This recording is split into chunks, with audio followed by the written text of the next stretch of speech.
as our very own. He's the host of Special Report.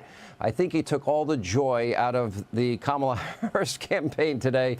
She didn't look particularly joyous doing this interview, but I thought you did a great job with a very limited amount of time. And I just want to take us behind the scenes. What was going on? Yeah, obviously, thanks, Sean. It's great to see you. It was a little tense. We were given the time of 5 p.m. Eastern time. Obviously, my show is at 6 p.m. They wanted to tape at 5 p.m. We said we were going to tape as live. In other words, roll the tape and then just turn that around, unedited, uninterrupted, and but we had to do it before 5:15. Otherwise, we couldn't turn the whole machine around before the top of the 6 p.m. show. So we were waiting at 4:55, and then 5, and then 5:05, and then 5:10. At 5:17, the vice president walked out. So it did feel a little bit like they're icing the kicker, or trying to. And originally they were talking about 25 minutes, and they gave us 20 minutes. And I was fine with any time. I was really happy to get the interview. But I knew right away when we started asking questions, that this was kind of a sense that she was going to keep on talking, and that if I wanted to get through and redirect, I was going to have to interrupt. I don't particularly love to do that, but if I didn't do it, there may have been, 4 answers in the interview. Well, I don't really think you had any choice. And for people that don't understand the time in TV, if somebody's trying to filibuster or avoiding a direct question, which you did repeatedly, or just going off and using that moment or every moment to attack her opponent, as I think she did often in this, what I did like about what you did, I'm guessing you probably had 50 questions in your arsenal that you were ready to ask, questions you would have loved to have gotten to. Yeah, I'm guessing. 75. But what I noticed, and I think you had to do, is, for example, you did spend a significant amount of time on immigration. Now, I played a lot of tape at the beginning of this show. She wants to decriminalize illegal immigration. She said it in her own words. She wants free housing, health care, education, sex change surgeries. She's on tape saying it. You brought up Tim Walz's position, driver's licenses, free college, a path to citizenship, amnesty. They rescinded all of the Trump and they said it proudly, all of the Trump policies that were working. Trump's chart that he loves so much shows that. That's the chart that saved his life in Butler, PA. And she just denied it and wouldn't answer. And I was more shocked at her lack of apology to people that died by these unvetted illegal immigrants that came in because of their policies. Yeah. So I studied how she's answered immigration before, and it really does go through a TikTok. She says when they first arrive in office, they put forward this bill, and it didn't go through. But she doesn't talk about the bill. It was an amnesty bill for 11 million illegal aliens inside the country over 8 years.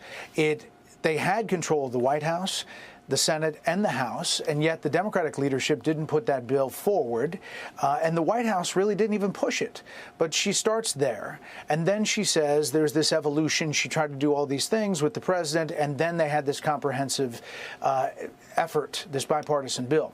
The bipartisan bill was voted against by 8 Democrats, and it had some major problems that conservatives didn't like. There were about 1.8 million illegal immigrants that would be let in every year, and there were all kinds of other stipulations that conservatives didn't like, so it didn't have a chance. She says that these things happened very quickly. The one bill and the other bill, there were 3.5 years in between them. And in that time, 94 executive orders were rescinded, among them catch and release and remain in Mexico. And that's why a lot of these people were released. There's different numbers, but if you go by the Homeland Security Secretary, 85% of the apprehensions, it's more than 6 million people. And some of them committed heinous crimes. And that's why I wanted to go down that road at the beginning. And I spent a lot of time on it, but I thought nobody else would go into that depth, and I figured it was worth it. I think it was enlightening, and I think if you didn't follow up and you didn't press it and you didn't inform viewers about what was actually in that bill, because you're right, she gives the same answer. The only answer that I got to give her credit she didn't use is she didn't say, did you know I came from a middle-class family? I expected that answer at some point. At one point, you reminded her that she had been in power for 3.5 years. She has been saying on the campaign trail she will fix inflation on day one. She will deal with the border on day one. Wasn't day one January 20th, 2021? And then at one point she said, well, you know what I mean. And you said, no, I really don't. Explain that. Yeah, I really didn't. I played the sound bites. You remember, she had a couple of bites at the apple in a couple of shows. The View, Stephen Colbert, they essentially asked the same question. She did it on The View. It got a lot of attention. I think Stephen Colbert maybe asked it again to try to give a cleanup operation. I played those sound bites for her and essentially thinking they have to have a different answer now, this many days later. And it really didn't have that much substance differently, saying that she would do something differently. So the theme of the campaign is a new way forward and turn the page. And what I said was, if you're turning the page, who are you turning the page on? You were the vice president for the last 3.5 years. And obviously went with some follow-ups. When she said, you know what I'm talking about, Donald Trump has been running for 10 years, I was just being honest. I didn't know what she was talking about. And I was trying to get at what she was saying. So the Harris campaign knew that this was going to air tonight. You say that she finally got in the chair at 5:17. You have to turn this around by 6 p.m. Not an easy task in television. They had given you a hard 30 minutes, no more. And my understanding is they were actually even trying to wrap you up. Actually, it was 25, and then it went to 20. Oh, so they cut back on the time, and you know that they're cutting back. It's just not exactly easy. How did it end? We know how it started. When she left, how was her campaign? How was she to you when she left?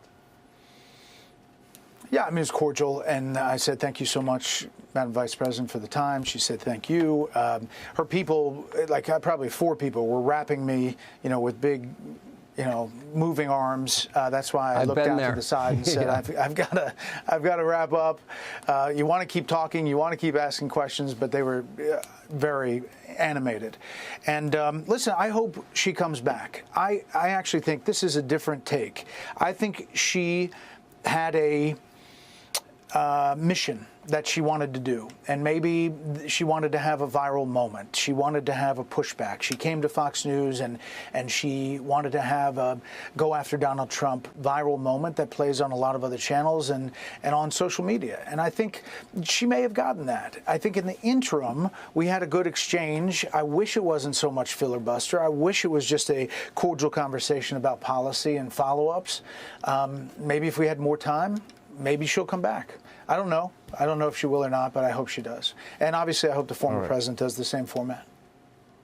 It was very enlightening. I walked away with a feeling of, I think I kind of understand why they don't want tough interviews, and this will be the last one, I think, that they ever do. But you did your job, and you were fair, you were tough, you followed up, you pressed her, and in a very short period of time. We appreciate you sharing your time with us tonight. Thank you, Bret. Hey, Sean Hannity here. Hey, click here to subscribe to Fox News YouTube page and catch our hottest interviews and most compelling analysis. You will not get it anywhere else.